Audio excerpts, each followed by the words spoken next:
आखिर इजराइल की सेना द्वारा गाजा शहर पर हो रहे हमले की भयावह स्थिति को दिखलाने के लिए पूरे सोशल मीडिया में एक मुहिम की शुरुआत क्यों की गई है, जानेंगे क्या है मामला। तो वहीं दूसरी तरफ पूरी दुनिया की नजर भारतीय चुनाव के ऊपर। जियोपॉलिटिक्स में बहुत कुछ चल रहा है, जानने को मिलेगा बहुत कुछ। आइए जानते हैं इन खबरों को विस्तार से। भारतीय चुनाव अंतिम दौर की ओर और 4 जून को इस चुनाव यज्ञ का परिणाम पर भारत के पड़ोसी देशों की बेचैन भरी निगाहों की परिणाम पीएम मोदी पार्टी के खिलाफ। आखिर एक बार फिर पड़ोसी देश पाकिस्तान की अंतिम इच्छा आ गई खुलकर सामने। आपको बता दें, कश्मीर हो या हिंदुस्तान के अंदर बाकी जो मुसलमान हो, इस वक्त जिस किस्म की कट्टरपंथी आइडियोलॉजी का सामना कर रहे हैं, जिस किस्म के जुल्म और तशद्दुद का सामना कर रहे हैं, वहाँ की जो बाकी मिनॉरिटीज जिस किस्म की इस वक्त हालात का सामना कर रही हैं, ये बहुत जरूरी है कि नरेंद्र मोदी इलेक्शन में शिकस्त खाए।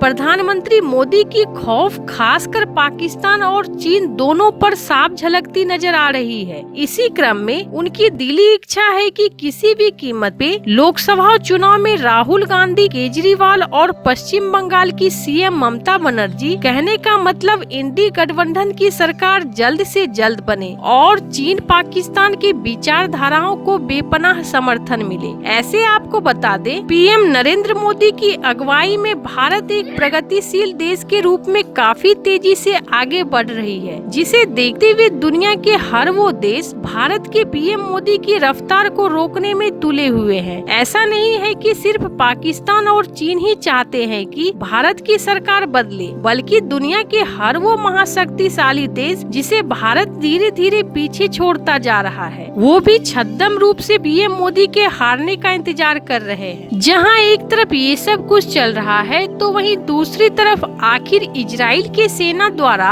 गाजा शहर पर हो रहे हमले की भयावह स्थिति को दिखलाने के लिए पूरे सोशल मीडिया में एक मुहिम की शुरुआत की गई है, जिसका नाम ऑल आइज ऑन राफाह के नाम से पूरी दुनिया में ट्रेंड कर रहा है। इस मुहिम में कई भारतीय सेलिब्रिटी भी शामिल हैं। यह ट्रेंड एआई के द्वारा जनरेटेड है, जिसमें गाजा में इजराइल के सैनिक जमीनी हमला कर रहे हैं और बड़ी संख्या में लोग मारे जा रहे हैं, जिसे सोशल मीडिया पर इस अभियान को पोस्ट कर इजराइल और हमास के बीच चल रहे टकराव को दिखाया जा रहा है, जिसकी वजह से दुनिया भर में यह मुद्दा काफी गर्म हो गया है। ऑल आइज ऑन राफाह शब्द का इस्तेमाल सबसे पहले विश्व स्वास्थ्य संगठन फिलिस्तीनी कार्यालय के निर्देशक डॉक्टर रिचर्ड फिफरकोर ने की थी, जिसके बाद ये शब्द पूरी दुनिया के लोगों को राफाह की ओर ध्यान देने के लिए मजबूर कर दिया, क्योंकि इजराइल के द्वारा राफाह पर हमले का मतलब होता है कि लाखों लोगों की जिंदगियां खतरे में है, जिसे रोकने के लिए किया गया है। पर इजराइल ने इस शब्द का जवाब what is your eyes fail to see करके दे दिया है, जिसमें इजराइल के बंधकों के बारे में पूछा गया है, हमला के बारे में पूछा गया है, जिसके बाद बहुत सारे सेलिब्रिटीज अपने पोस्ट को डिलीट करना शुरू कर दिया है। ऐसे इन सब मामलों में आपको क्या लगता है, आपकी क्या राय है, कमेंट कर जरूर बताएं। जल्द मिलते हैं अगले वीडियो में नई खबर के साथ।